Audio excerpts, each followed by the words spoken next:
Good morning दोस्तों, Mirza sir classes में मैं आपका स्वागत करता हूं।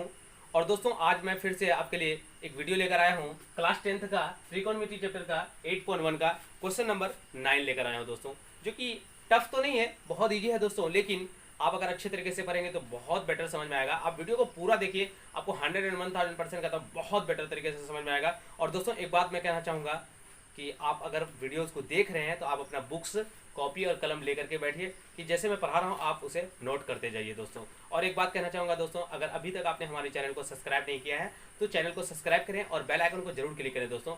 ओके दोस्तों, तो चलिए हम क्लास स्टार्ट करते हैं। Question number 9। तो क्वेश्चन नंबर 9 में आपका कह रहा है कि त्रिभुज एबीसी में जिसका कोण बी समकोण है, यदि tan a बराबर 1/√3 तो निम्नलिखित का मान ज्ञात करें। कुछ क्वेश्चन दिया हुआ है। ओके दोस्तों, देखिए ध्यान से। सबसे पहले हम एक त्रिभुज बनाएंगे, एक समकोण त्रिभुज बना लेते हैं।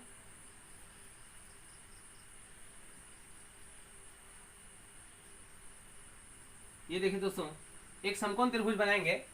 वैसे अगर क्वेश्चंस ए के रिस्पेक्ट में हो तो एक त्रिभुज से काम हो जाएगा, लेकिन क्वेश्चन अगर सी के भी रिस्पेक्ट में आ रहा है तो इसमें भी काम हो जाएगा। लेकिन आपको मैं सिंगल फिगर करके दिखाऊंगा, अलग अलग फिगर करके दिखाऊंगा, हो सकता है आपको ज्यादा से ज्यादा समझ में आएगा। ओके दोस्तों, तो चलिए देखिए ध्यान से। tan a बराबर दिया हुआ है 1/√3, इसका वैल्यू दिया हुआ है। तो यहाँ पे देखिए tan a बराबर मतलब a के रिस्पेक्ट में लिया है, tan का वैल्यू जो है वो a के रिस्पेक्ट में लिया है, ये बात का ध्यान रखिएगा। और उसके बाद c के रिस्पेक्ट में अगर चले भी जाए तो उसका आधार और लंब का अर्थ सिर्फ नाम बदल जाएगा, किंतु उसका जो वैल्यू है वो अपने ही जगह पे रहेगा। इस बात का जरूर ध्यान रखिएगा दोस्तों। तो चलिए सबसे पहले आपको समझना है कि tan a बराबर 1/√3 जो है, ये 1 और √3 किसका मान है उस फिगर में, ये आपको जानना बहुत जरूरी है दोस्तों। बहुत स्टूडेंट्स को ये समझ में नहीं आता कि मैं ये √3 किस में बैठाऊं ले जा करके और 1 किस में बैठाऊं, ये समझ में नहीं आता। तो वैसे इसे कहते हैं आधार, और इसे कहते हैं लंब, और इसे कहते हैं कर्ण। इसे इंग्लिश में इन लोगों को क्या कहते हैं आप तो जानते ही होंगे। आधार को बोलते हैं बेस, और लंब को बोलते हैं परपेंडिकुलर, और कर्ण को बोलते हैं हाइपोटेनियस। ओके दोस्तों, तो ध्यान से देखिए, आपको जो है यहाँ पे समझना है कि tan a बराबर जो होगा वो क्या होगा। तो tan a बराबर जो फॉर्मूला बनता है वो बनता है P/B, दैट मीन्स लंब बटे आधार। tan a बराबर जो फॉर्मूला होता है वो होता है लंब बटे आधार। इसका मतलब लंब का जो वैल्यू है वो BC बटे AB होगा। तो आप समझ ही रहे होंगे कि BC का मान 1 होगा और AB का मान √3 हो जाएगा। ओके दोस्तों, क्योंकि BC बटे AB हुआ और यहाँ 1/√3 है, इसका मतलब BC का मान 1 हो गया और AB का मान √3 हो गया। तो अब देखिए ध्यान से, AB ये है तो इसका मान हो गया √3, और ये जो है BC का मान हो जाएगा दोस्तों 1। ये आपका वैल्यू हो गया, इस बात को ध्यान में रखिएगा। ठीक है दोस्तों, ये आपका मान हो गया।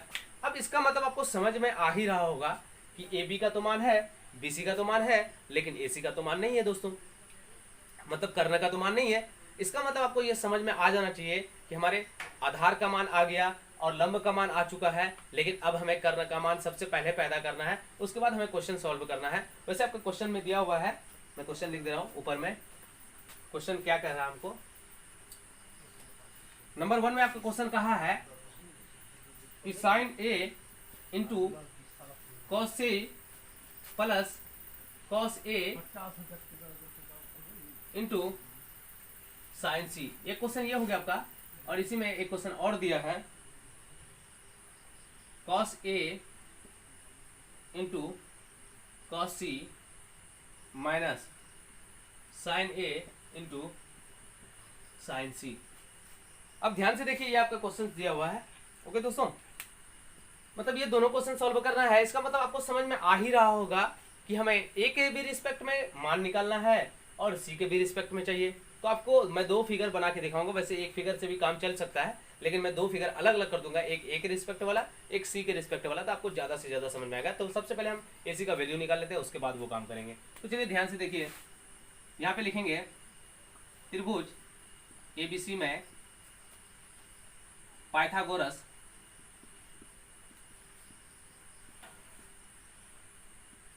पाइथागोरस प्रमेय से। ओके दोस्तों, तो पाइथागोरस प्रमेय से होता है AC स्क्वायर बराबर AB square plus BC square. AB का जो वैल्यू होगा वो √3 का स्क्वायर प्लस BC का जो वैल्यू होगा वो 1 का स्क्वायर हो जाएगा।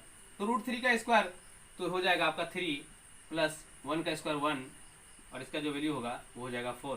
तो इसका मतलब AC स्क्वायर का जो वैल्यू आया वो 4 आया, तो AC का जो वैल्यू हो जाएगा वो क्या हो जाएगा √4 और इसका जो आंसर होगा वो हो जाएगा 2। अब ध्यान से देखिए, आपका AC का भी वैल्यू आ चुका है 2। ओके दोस्तों, ये 3 जगह वैल्यू आ चुका है। अब आपको इस sine A cos C plus cos A sin C के हिसाब से आपको मान बैठाते चलना है। ओके दोस्तों, तो चलिए ध्यान से अब हम यहाँ क्या करेंगे, एक और फिगर बना लेते हैं ताकि आपको ज्यादा समझ में आए।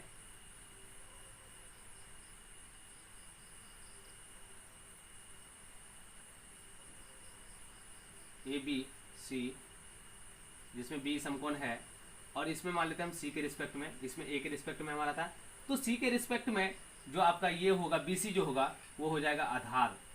यही चेंजर है दोस्तों, ये आपको ध्यान में हमेशा रखना पड़ेगा कि ये दोनों चेंजिंग होता रहता है और ये हो जाएगा लंब और ये तो कर्ण रहेगा ही, क्योंकि समकोण के सामने वाली जो भुजा होती है वो हमेशा हमेशा कर्ण होती है दोस्तों, वो कभी चेंजेस नहीं होता, लेकिन ये दोनों चेंज करता रहता है एक दूसरे से। ओके दोस्तों, तो मान जो होगा वो इसका तो √3 ही रहेगा और इसका मान हमेशा 1 ही रहेगा और इसका मान हमेशा 2 ही रहेगा। क्यों? क्योंकि ये जो मान है वो tan A का मान है, मतलब A के रिस्पेक्ट में लिया हुआ मान है, और ये जो बदलेगा C के रिस्पेक्ट में या A के रिस्पेक्ट में, ये सिर्फ नाम इसका बदल जाएगा, जगह बदल जाएगा लंब और आधार का। ओके दोस्तों, तो ये 2 रिस्पेक्ट में हो गया आपका, ये 2 फिगर हो गया। आपको क्लियर समझ में आ रहा होगा? अगर कोई दिक्कत होगा तो मुझे कमेंट बॉक्स में जरूर बताइएगा, ठीक है दोस्तों। तो चलिए हम 1 नंबर को पहले सॉल्व कर लेते हैं, 1 नंबर को ही सॉल्व करते हैं। अब देखिए साइन A और cos C दिया हुआ, तो साइन A बराबर जो फॉर्मूला होगा वो क्या होगा, वो साइन A बराबर होगा BC बटे AC। क्यों दोस्तों? क्योंकि मैंने आपको एक फॉर्मूला बताया होगा, अगर आपको दिख रहा है इधर तो ध्यान से देखिए, पंडित बद्री प्रसाद हरिहरी बोल, ये फॉर्मूला अगर आपको याद रहेगा तो आप आराम से ये मैथ्स को क्लियर कर सकते हैं दोस्तों। तो ध्यान से देखिए, ये होगा आपका साइन का और ये होगा कोस का, ये होगा टेन का। तो यहाँ पे हमारे पास साइन और कोस है, तो हम साइन का देख लेंगे। साइन बराबर होता है P/H। तो ध्यान से देखिए, साइन बराबर होता है P/H, मतलब P से परपेंडिकुलर और H से हाइपोटेनियस। परपेंडिकुलर मतलब लंब हुआ, तो लंब देखिए कौन है, BC है, और हाइपोटेनियस मतलब कर्ण देखिए कौन है, AC है। तो यहाँ पे BC बटे AC हो गया। ओके दोस्तों, अब देखिए cos C का मतलब यहाँ पे देखिए पंडित बद्री प्रसाद में B/H का मतलब ये है cos C। अब देखिए अभी तो हम लोगों ने A के रिस्पेक्ट में लिया, लेकिन अब हम C के रिस्पेक्ट में आएंगे। ओके दोस्तों, क्योंकि आपके C के रिस्पेक्ट में ये बोल रहा है, तो C के रिस्पेक्ट में B/H जो होगा वो कौन होगा, तो यहाँ पे तो B हमारा कौन है, आधार है ना, और ये परपेंडिकुलर है ना, इस बात का तो ध्यान में रखना पड़ेगा दोस्तों। तो B/H, इसका B कौन है, BC है, इसका B कौन है, BC है, और H तो दोस्तों AC है ही, प्लस है तो प्लस लगाएंगे। अब देखिए cos A मतलब इस फिगर को आपको अब ध्यान में रखना है, A के रिस्पेक्ट वाले। यही चीज में थोड़ा सा बच्चों अगर मिस कर देता है कि A के रिस्पेक्ट के बजाय C के रिस्पेक्ट कर ले लिया, C के रिस्पेक्ट के बजाय A को रिस्पेक्ट में रख लिया, तो बहुत बड़ा दिक्कत हो सकता है, पूरी की पूरी मैथ्स गलत हो सकती है दोस्तों। इस बात का हमेशा बारीकी से ध्यान रखिएगा, तो आपको ज्यादा से ज्यादा समझ में आएगा। ओके दोस्तों, तो ध्यान से देखिए cos A, तो cos A बराबर जो होगा वो B/H होगा। cos A बराबर B/H हो रहा है, तो B/H इसका मतलब इसमें B कौन है, AB। इसका मतलब B मतलब क्या होता है, बेस मतलब क्या होता है, आधार। तो देखिए इसका मतलब है AB, और H तो आप समझ ही रहे होंगे, H मतलब हाइपोटेनियस मतलब कर्ण होगा, और H का मान तो ये है हमारा कर्ण तो है ना दोस्तों, AC इंटू साइन C। अब आप इस फिगर में आ जाइए, ये दोनों फिगर मैंने इसी वजह से बनाया अलग अलग, वैसे तो मैं उसी में कर देता, लेकिन मैंने अलग अलग इस वजह से बनाई आपकी समझ के लिए, ताकि आपको ज्यादा से ज्यादा समझ में आएगा दोस्तों। ओके दोस्तों, तो आप ध्यान से देखिए साइन C में, कि साइन अगर C दिया हुआ है, ओके दोस्तों, तो आपको क्या करना है कि इसमें देखना है, तो साइन C बराबर P/H ही होगा। देखिए ध्यान से, P/H ही होगा, तो P हमारा कौन है, AB। तो ध्यान से देखिए, P है हमारा AB, मतलब लंब है हमारे AB, और H तो आप समझ ही रहे होंगे AC है। ओके दोस्तों, तो सबसे पहला जो काम करना है आपको, ये मान, ये जो है आपको फॉर्मूला लिख देना है, क्योंकि फॉर्मूला अगर लिख लेंगे ना इस मेथड से, तो आपको सबसे ज्यादा आसान रहेगा। अगर फॉर्मूला नहीं लिखेंगे, डायरेक्ट लिखने लगेंगे तो आपको शायद हो सकता है कुछ नहीं समझ में आएगा दोस्तों, इसी वजह से मैं कह रहा हूं। अब देखिए आराम से आप मान निकाल लीजिए, BC बराबर दिया हुआ है 1, AC बराबर दिया हुआ है 2 इंटू BC बराबर तो 1, AC बराबर 2 प्लस AB बराबर √3, सीधे लिख दीजिए दोस्तों, और 2 तो इसका रहेगा ही, इंटू √3/2। ओके दोस्तों, 1/4 हो जाएगा यहाँ पे, प्लस √3 इंटू √3 हो जाएगा 3, क्योंकि √3 हो जाएगा 9, 3 3 9 हो जाएगा, और 9 का रूट निकालेंगे तो वापस 3 आना ही है, इस वजह से मैं डायरेक्ट लिख दिया हूँ 4, और इसका एलसीएम लेंगे तो आ जाएगा 4 और 1 प्लस 3 इक्वल 4/4, कट करेंगे तो इसका वैल्यू जो आएगा वो आएगा 1। इसका वैल्यू कितना आया 1। अब हम 2 नंबर को सॉल्व कर लेंगे दोस्तों। 2 नंबर में जो आपका क्वेश्चन कह रहा है वो कह रहा है cos A into cos C minus sine A into sine C, ये है दोस्तों।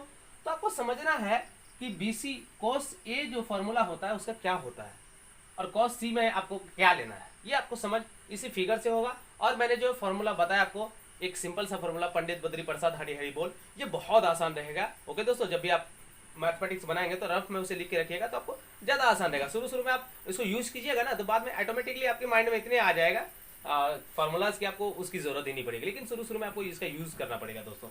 ओके दोस्तों, तो ध्यान से देखिए, cos A बराबर जो होगा वो होगा B/H तो होगा। अब यहाँ देखिए A के रिस्पेक्ट में, मतलब ये A के रिस्पेक्ट में लिया है, तो A के रिस्पेक्ट में B कौन है, ये हमारा AB है, इसका मतलब हमें रखना है यहाँ क्या AB। ओके दोस्तों, और H तो हमारा रहेगा ही AC। अब देखिए ध्यान से cos C, तो B/H इसमें भी आएगा, मतलब B/H, B हमारा कौन है इसमें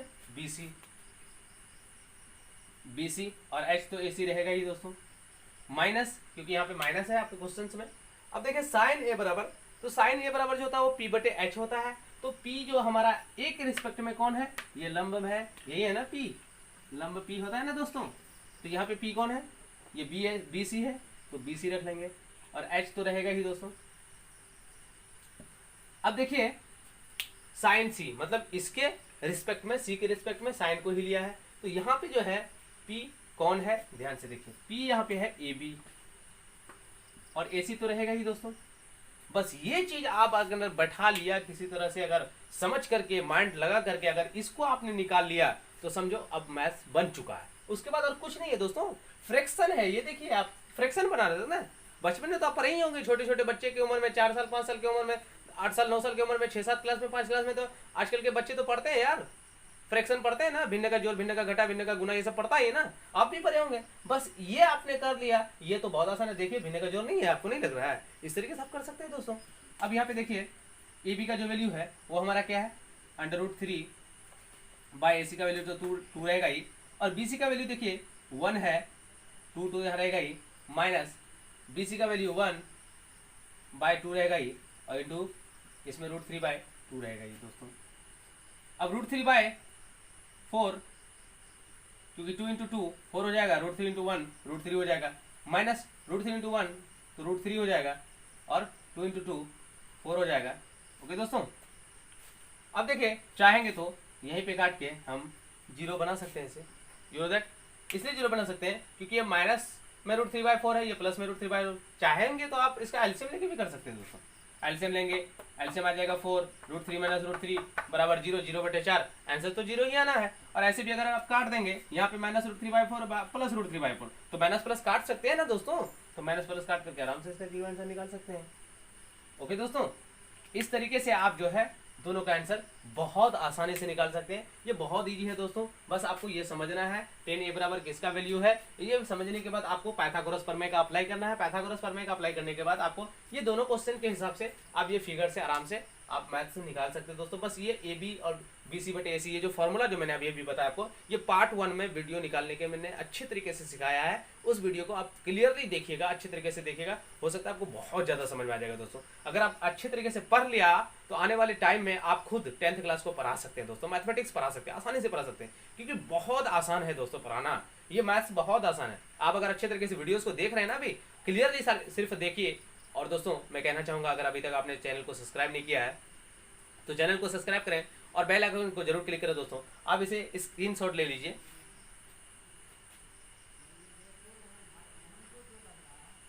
ओके दोस्तों, इस तरीके से जो है आप बहुत अच्छे मैथ्स पढ़ सकते हैं दोस्तों।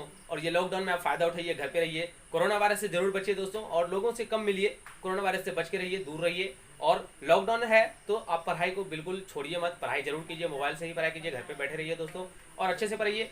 और इस तरीके से पढ़ करके आप एक दिन अच्छे खासे नंबर ला सकते हैं मैट्रिक में दोस्तों, और अच्छे खासे नंबर से पास कर सकते हैं। ओके दोस्तों, और वीडियो को लाइक और शेयर जरूर कीजिएगा दोस्तों, और कमेंट बॉक्स में आप बताइएगा जरूर। ओके दोस्तों, धन्यवाद, आपका दिन शुभ हो।